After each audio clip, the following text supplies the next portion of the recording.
유다서는 그리 잘 알려지지 않았습니다. 이렇게 뭐 설교가 잘 되어지지도 않고 우리가 유다서에 대해서는 그냥 이렇게 이런 게 있구나 하고 그냥 넘어가는 경우가 많습니다. 그리고 분량도 한 장으로 짧게 구성된 서신입니다. 근데 오늘 여러분과 제가 유다서에 대해서 오늘을 포함해서 한 세 번에 걸쳐서 한번 살펴보려고 합니다. 초대교회에 당면했던 문제들이 지금 우리가 살아가고 있는 이 현 시대와도 별반 다르지 않음을 이 유다서는 말해 주고 있습니다. 말씀을 나누는 가운데 여러분과 제가 꼭 필요한 말씀이 잘 전달되어질 수 있기를 거룩하신 주님의 이름으로 축원합니다. 우리 첫 번째로 유다서, 이 유다서를 쓴 유다는 누구인가에 대해서 한번 좀 생각을 해봐야 될 것 같습니다. 우리 1절 말씀 보시면 야고보의 형제인 유다 이렇게 기록하고 있습니다. 야고보의 형제. 그렇다면 야고보는 누구일까요? 예수님의 12제자 중에도 야고보라는 사람이 있습니다. 알페오의 아들 야고보. 마태복음 10장 3절에 나오는데요. 이 유다를 알페오의 아들 유다 아니면 야고보의 아들 유다라고 보는 견해도 있습니다. 또한 요한복음 14장 22절에 보면 가론 유다가 아닌 유다, 예수님의 12제자 중에 가론 유다가 아닌 유다로 보는 견해도 있습니다. 많은 학자들과 이 전승에 따르면 예수님의 동생 유다로 많은 학자들과 전승에 따라 보고 있습니다. 마태복음 13장 55절과 마가복음 6장 3절에 요셉의 아들들, 특별히 마태복음 13장 55절에 이는 그 목수의 아들이 아니냐, 그 어머니는 마리아, 그 형제들은 야고보, 요셉, 시몬, 유다라 하지 않느냐. 그러니까 이 야고보는 예수님의 형제, 이복 형제죠. 예수님의 형제 그 야고보, 그리고 이 유다서를 쓴 유다는 그 야고보의 동생 형제인 유다라고 많은 학자들이 보고 있습니다. 야고보와 유다는 예수님의 형제들이었습니다. 예수님이 이 땅에서 살아갈 때는 예수님을 구주로 믿지 않았습니다. 그러나 예수님께서 부활하시고 승천하신 이후에는 예수님을 구원자요 주님으로 믿는 자가 되었습니다.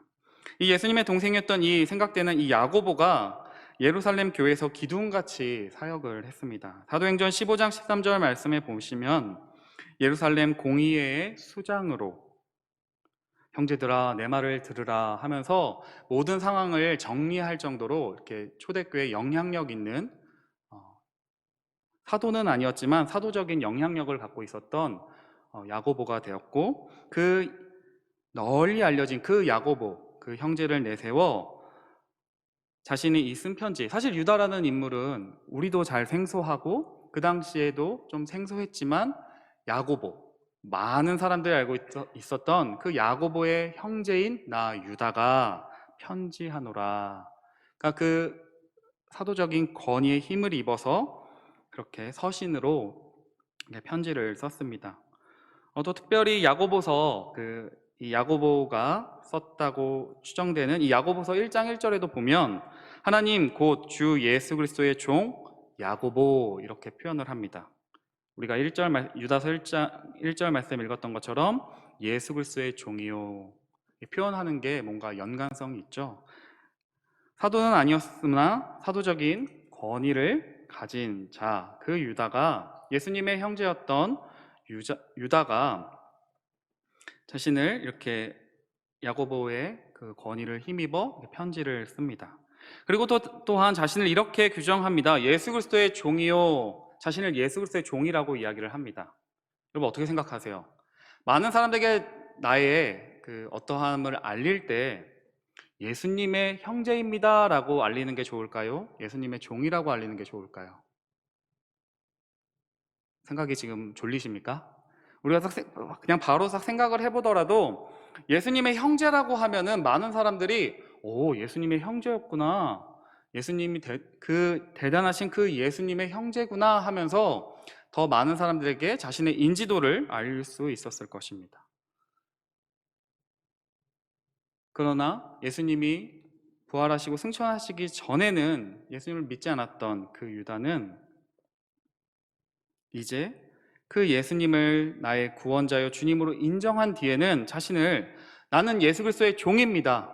자신의 정체성을 나는 예수님의 종입니다라고 규정합니다. 사도는 아니었지만 예수님의 종이라고 이야기를 하면서 나는 이제 예수님의 뜻대로 하는 자입니다. 그리스도의 종입니다라고 고백합니다. 그래서 여러분과 제가 한 가지 알 수 있는 것은 예수님을 만나는 자는 이렇게 변한다는 것입니다. 자신의 그 형제라고 하면서 많은 우리 마태복음 사복음서를 보면은 예수님의 형제들이 예수님을 인정하지 않았습니다. 배척했다고 이야기합니다. 미친 거 아니야? 라고 생각했습니다. 그러나 그 예수를 만난 뒤에는, 그 부활하신 예수를 만난 뒤에는 그들이 변하여 예수를 증언하는 자, 나의 형제가 아니라 나는 예수 그리스도의 종입니다라고 말하는 유다가 되었음을 여러분과 제가 기억하시기를 바랍니다. 여러분과 저도 예수의 종입니다.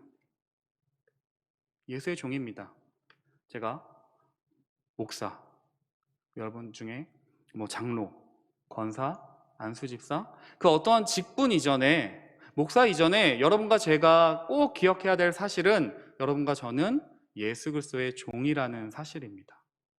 이 사실을 잊어버리면 여러분과 제가 갖고 있는 직분이 우리에게 도리어 해가 될 때가 많을 것입니다. 유다는 자신을 예수의 종이라고 이야기를 합니다. 그러면서 자신의 권위를 내세우는 것이 아니라 예수 그리스도를 섬기기 위해서 자신을 종이라고 이야기하며 자신이 해야 될 역할을 감당하고 있음을 여러분과 제가 꼭 기억하시기를 바랍니다.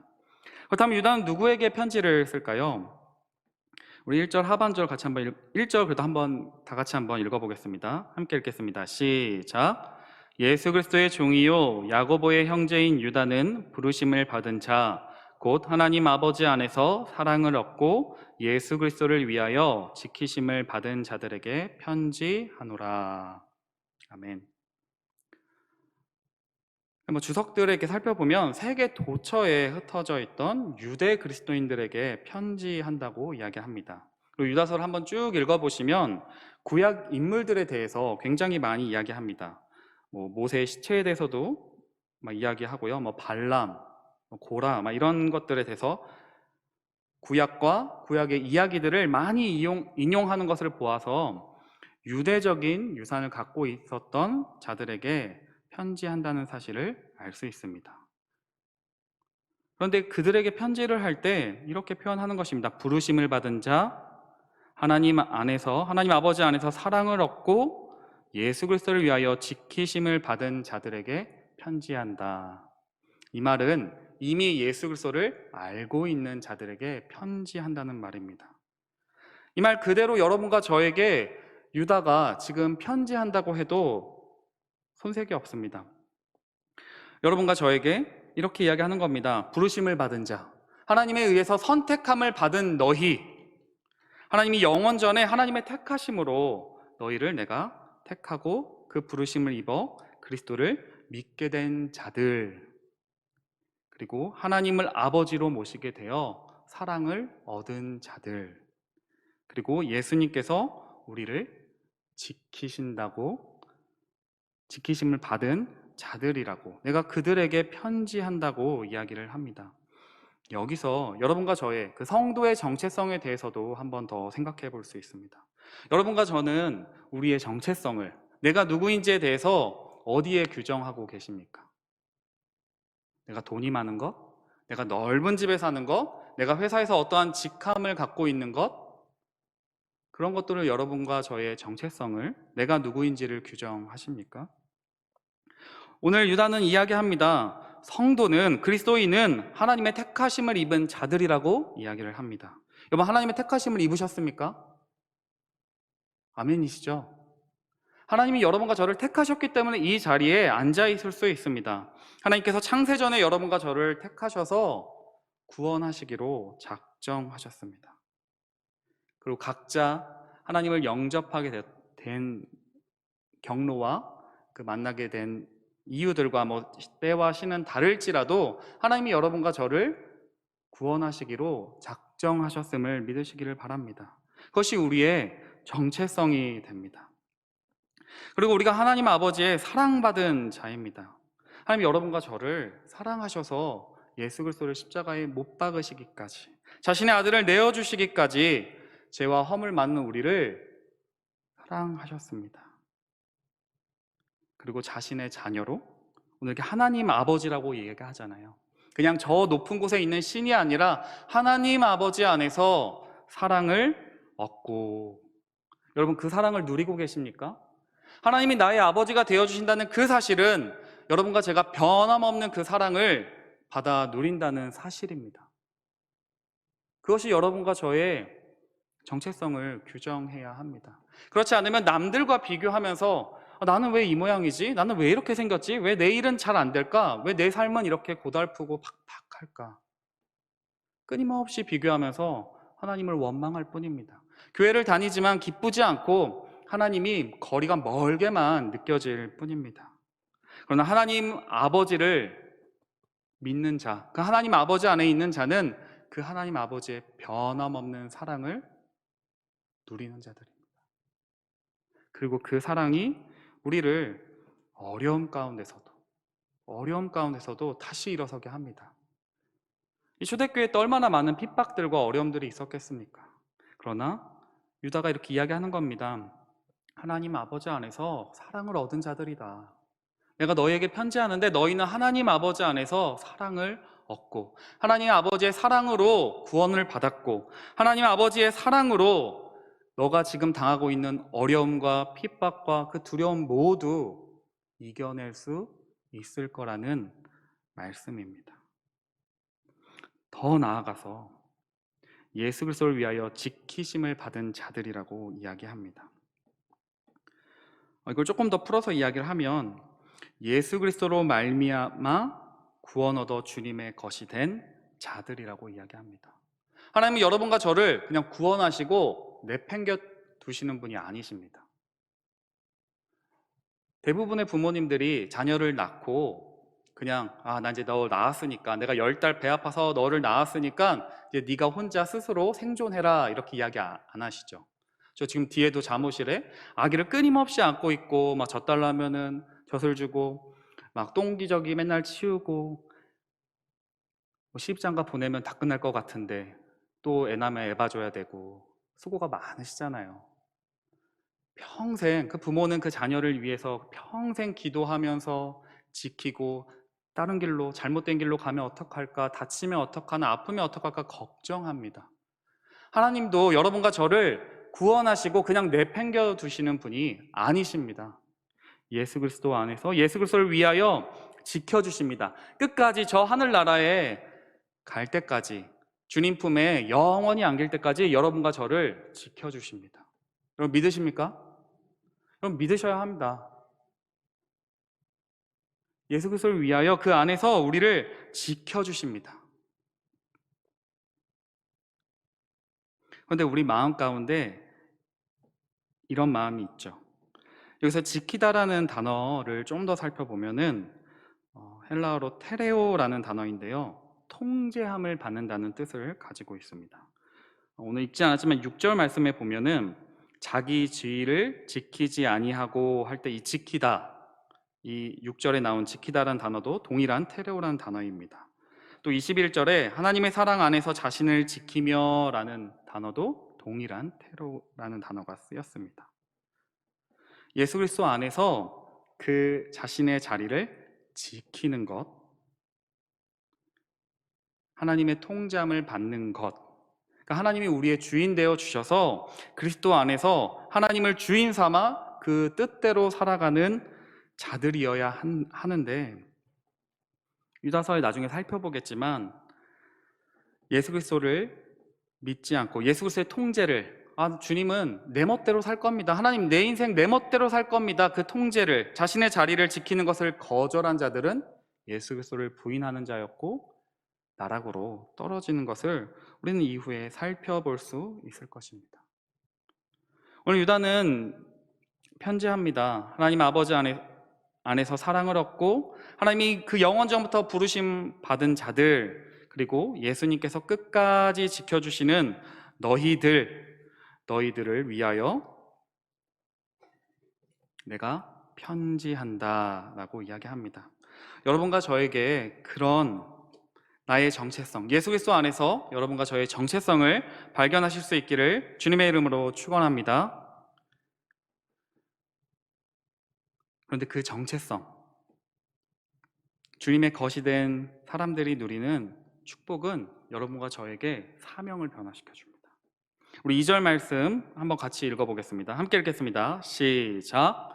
긍휼과 평강과 사랑이 너희에게 더욱 많을지어다. 아멘.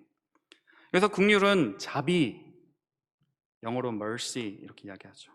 하나님께서 우리의 연약함을 보시고 불쌍히 여기신다는 뜻입니다. 하나님의 그 자비 때문에, 하나님의 그 긍휼 때문에 우리가 구원 얻는 거 아닙니까? 우리가 죄를 지을지라도 하나님께 다시 돌아갈 수 있는 것은 하나님께서 여러분과 저를 긍휼히 여겨주시기 때문입니다. 하나님이 마지막에 세상을 심판하시는 그 날에도 우리에게 보여주셔야 할 그 긍휼, 그 긍휼을 입은 자들이 여러분과 저입니다. 여기서 누가 하나님 앞에 하나님 저 이 정도 했으니까 전 구원 얻을 만합니다 라고 말할 수 있는 분이 누가 있겠습니까? 아무도 없습니다. 아무도 없습니다.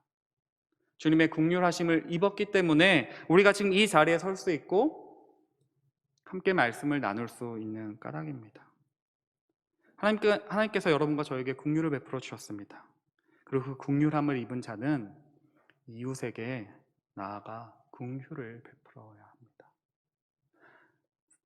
다른 사람들을 바라보며 정죄하고 판단하는 것이 아니라 저 사람의 사정은 어떠할까? 저 사람이 힘겨운 것은 없을까? 돌아보며 여러분과 제가 긍휼을 베풀어야 합니다. 또 나아가서 우리에게 하나님이 평강을 허락하여 주셨습니다. 우리 하나님과 원수되었잖아요.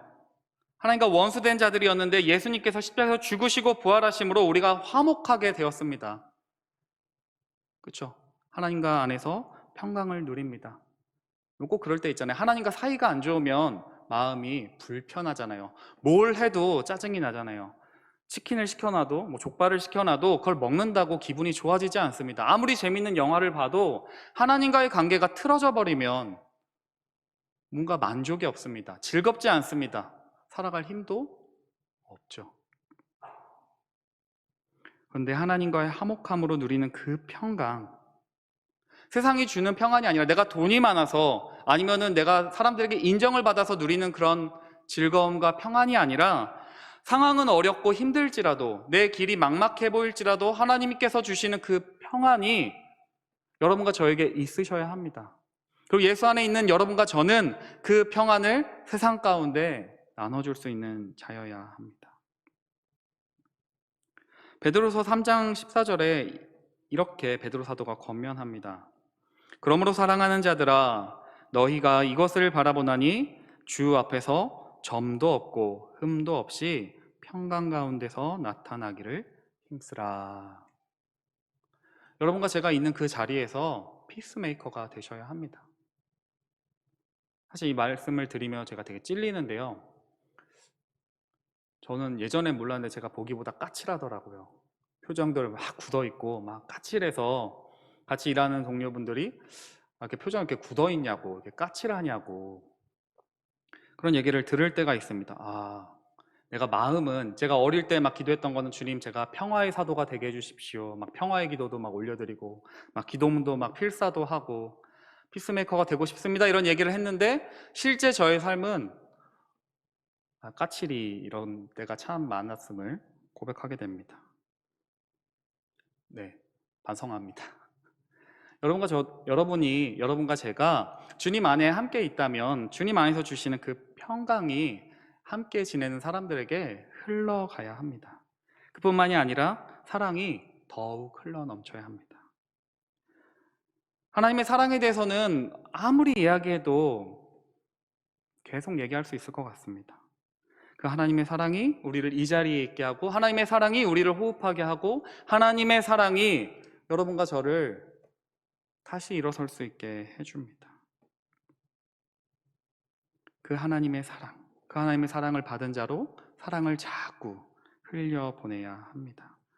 그래서 유다서 1장 21절에 보면 이렇게 이야기합니다. 하나님의 사랑 안에서 자신을 지키며 영생에 이르도록 우리 주 예수 그리스도의 긍휼을 기다리라. 아멘. 하나님의 그 사랑 때문에 우리가 설 수 있는데, 하나님의 사랑 때문에 우리가 다시 주님의 일을 할 수 있는데, 하나님의 사랑 때문에 우리가 주님 앞에 담대히 설 수 있는데, 그 사랑 안에서 나를 지키며 끝까지 그 주님이 계신 그곳으로 갈 때까지, 그 마지막 심판 이후에 주님을 다시 만날 때까지, 영원히 만날 때까지 너희가 자신을 지키며, 어떻게 해요? 그 사랑 안에서 지키며 살아가라고 유다는 이야기합니다. 여러분과 저는 부르심을 받았습니다. 그리고 하나님의 그 사랑을 받아 지금 이렇게 살아가고 있습니다. 그리고 그 하나님께서 여러분과 저를 성령으로 지켜주십니다. 잘못된 길로 가지 않도록. 잘못된 길로 가면은 때로는 채찍질도 하시고 사람을 통해 견책도 하십니다. 그리고 그 길을 막으시기도 합니다. 그렇게 하나님은 우리를 지키시며 하나님이 계신 그곳으로 우리를 끝까지 인도하여 주십니다. 여러분과 제가 내가 누구인지, 내가 누구에게 속해 있는지를 잊어버린다면 우리는 이 세상 가운데서 여전히 갈팡질팡 할 것입니다.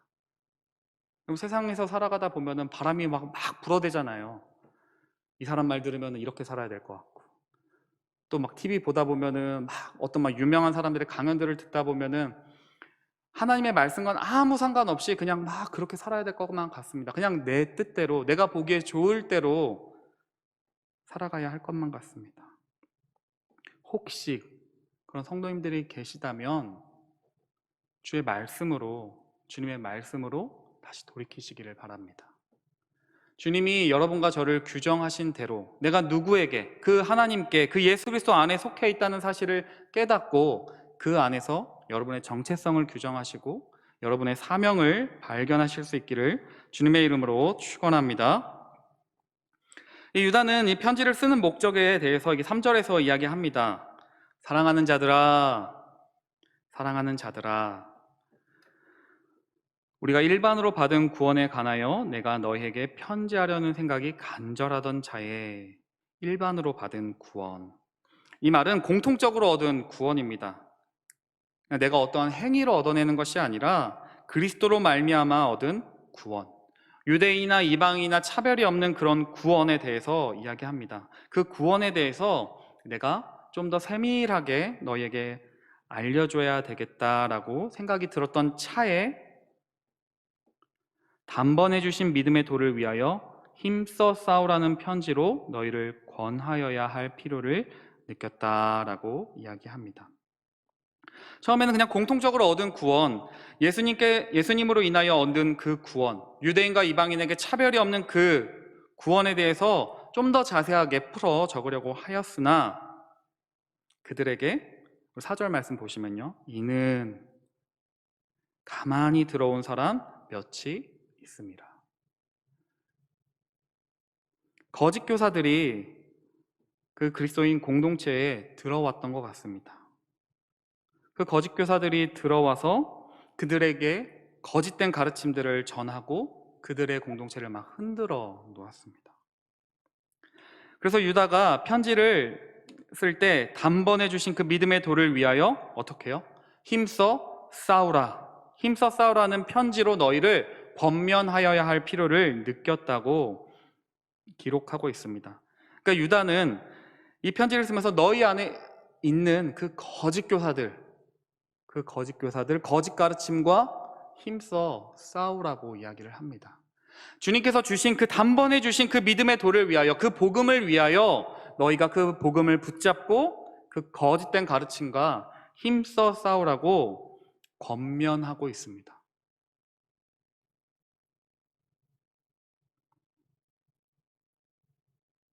이 복음은 하나님께서 단번에 주신 그런 믿음의 도입니다. 단번에 주신 복음입니다. 우리가 구원받은 다음에 어떤 율법의 행위로 우리가 그 구원을 더할 수 없습니다. 예수님께서는 십자가에서 한 번 죽으심으로 모든 죄의 문제를 해결하셨습니다.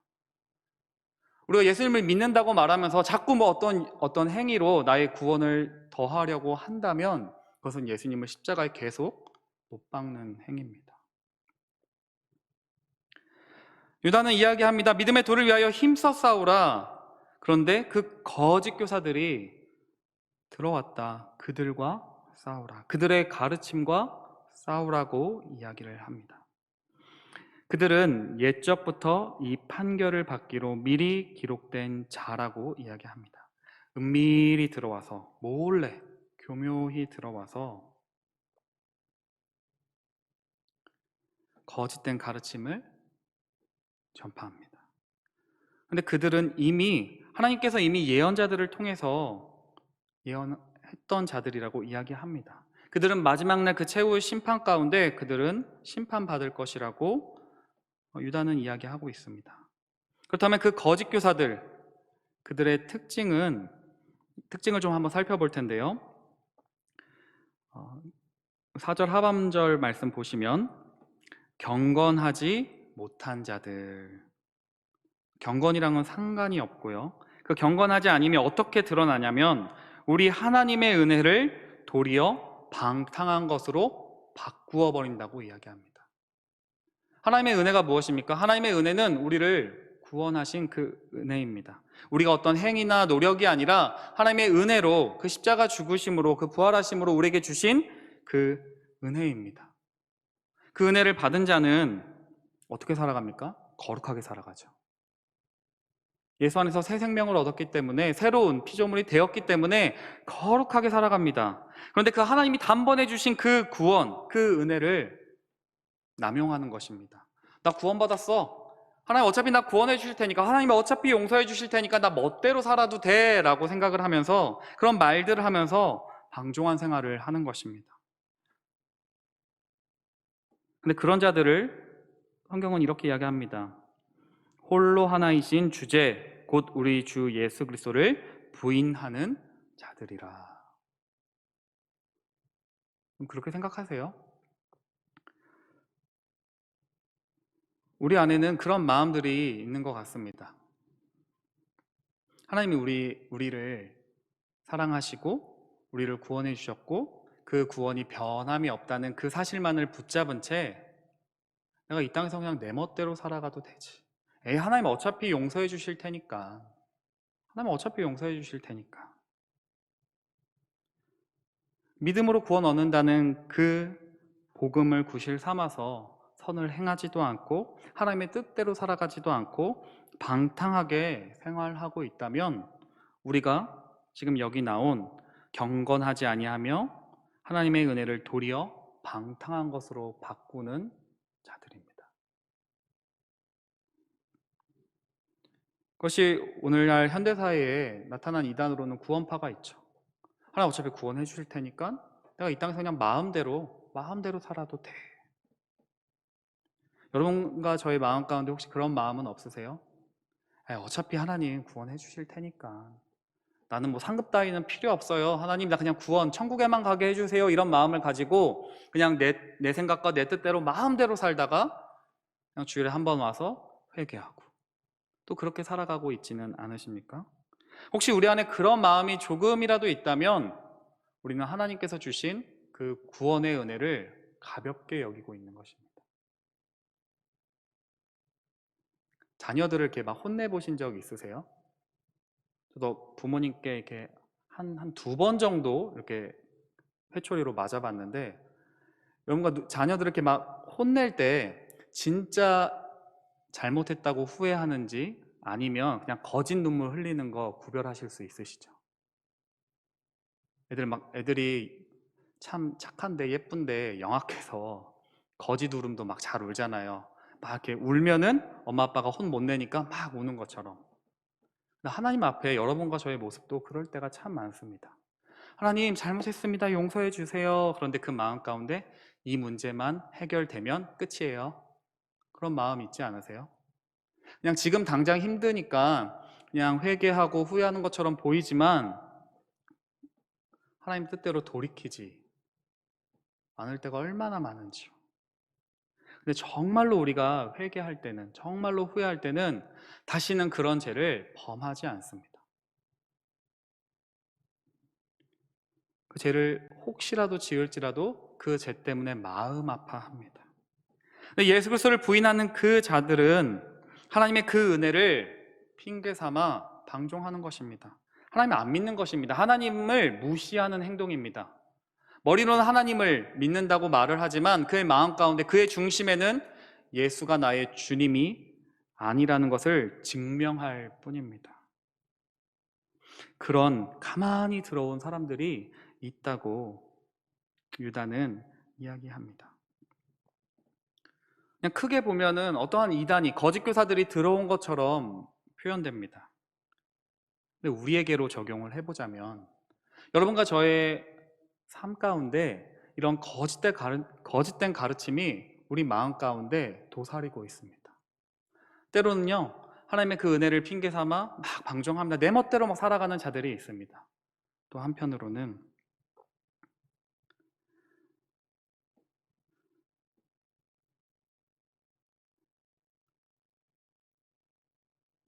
나의 종교적인 행위를 통해서 나의 만족을 추구하는 신앙생활을 할 때가 있습니다.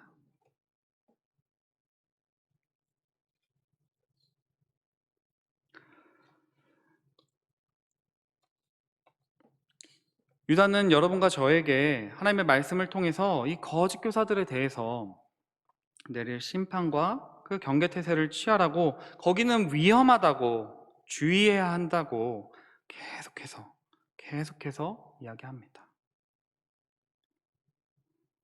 그러나 가만히 들어온 몇 사람의 그 모습처럼 우리 안에도 입술로는 주님을 섬긴다고 하지만 내 멋대로 사는 모습들이 많이 있습니다.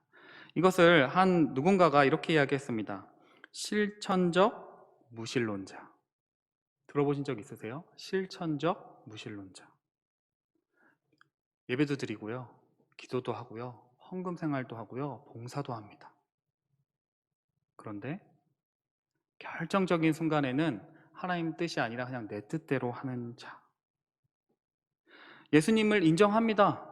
예수님의 의미를 인정하지만 말과 행동이, 교회에서의 모습과 세상에서의 삶의 모습이, 삶의 자리에서의 모습이 다릅니다. 그런 실천적인 무신론자처럼 여러분과 저에게 그런 모습들이 있지는 않으세요?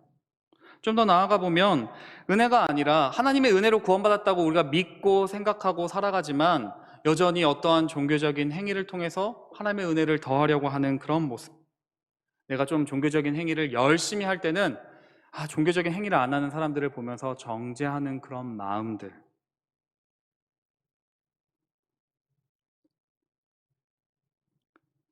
또 이런 것도 있죠.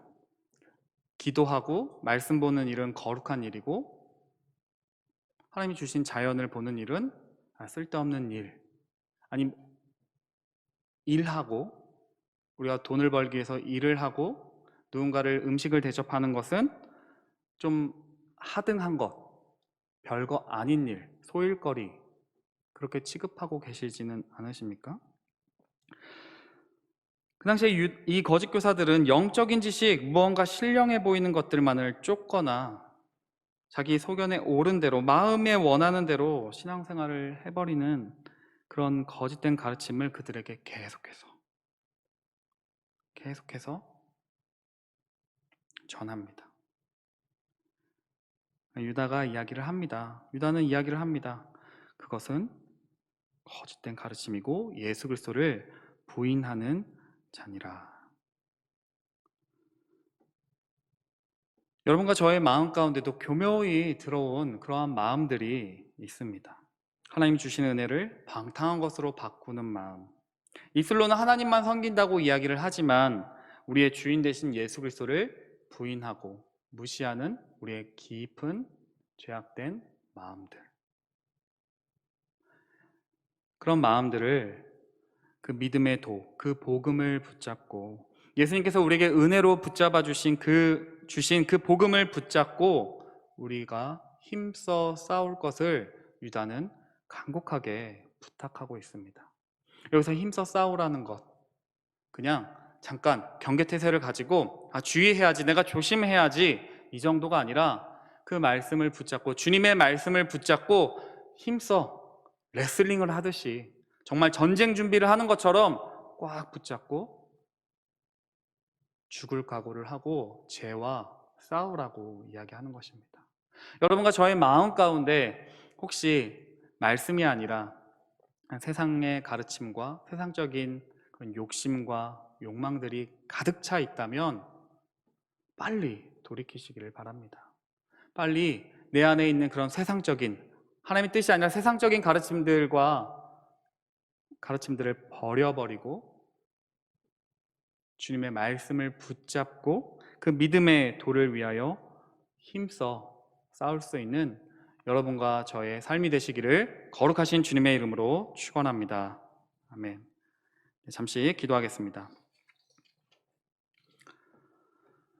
거룩하신 주님, 주님의 긍휼을 구합니다. 혼란스러운 세상 속에서 주님의 말씀만 의지하며 살아갈 수 있도록 도와주시옵소서.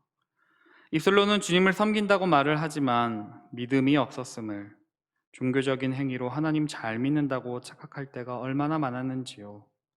주님이 누구이신지 분명하게 알고 잘 믿을 수 있도록 붙잡아 주시옵소서.